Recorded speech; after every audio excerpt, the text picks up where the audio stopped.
Okay, this is the American Contractor. Today is April 26, 2017. A great article here. It just gives you an idea of what's coming up. President Trump gives Pentagon authority to set troop levels in Syria and Iraq. A long time ago, I say not a long time ago, but a few months ago, the CENTCOM, Central Command, stopped giving the troop levels in Syria and in Iraq. They stopped publishing those.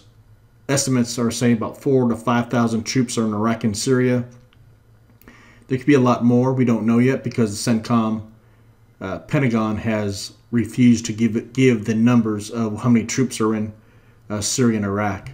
So President Trump now is giving the authority to the Pentagon to set the troop levels. Not the president, not their commander-in-chief, not any administration official is going to dictate the policy. It says here, President Trump has delegated to the Pentagon the authority to set the American military troop levels in Iraq and Syria. The move restores a process that was in place prior to the Bush and Obama administration and is another sign of how the White House is giving military commanders greater flexibility in their operations. The President has delegated the authority for force management levels for Iraq and Syria to the Secretary, said Captain Jeff Davis, a Pentagon spokesman referring to Defense Secretary Jim Mattis. Davis said the authority is being returned to the Pentagon where it had typically existed prior to the Bush and Obama administrations. I don't know about all that. I don't think the Pentagon should say how many troops they can send over there and get us into another war. But the numbers of troops in those countries are actually higher because additional forces on temporary assignments lasting less than 180 days are not counted as part of the official force management level. That means there are more than 6,000 American troops in Iraq and more than 900 American troops in Syria.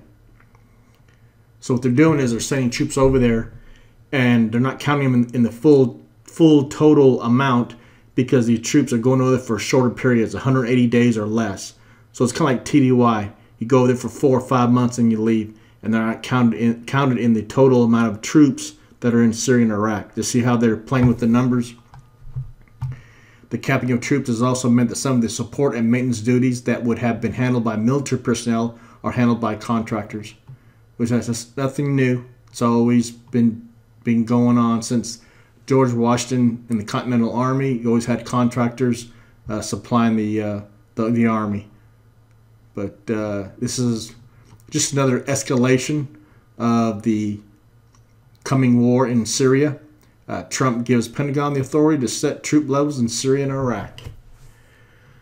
So you leave Army General to decide how many troops he wants to send, with no oversight, no Congress, no nothing.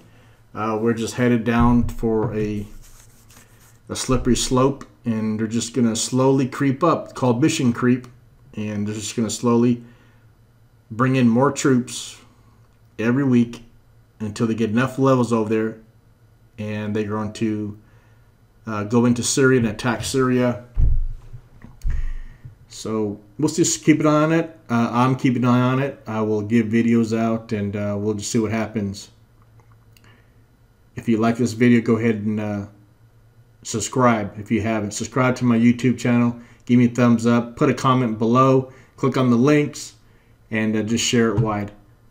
Thank you.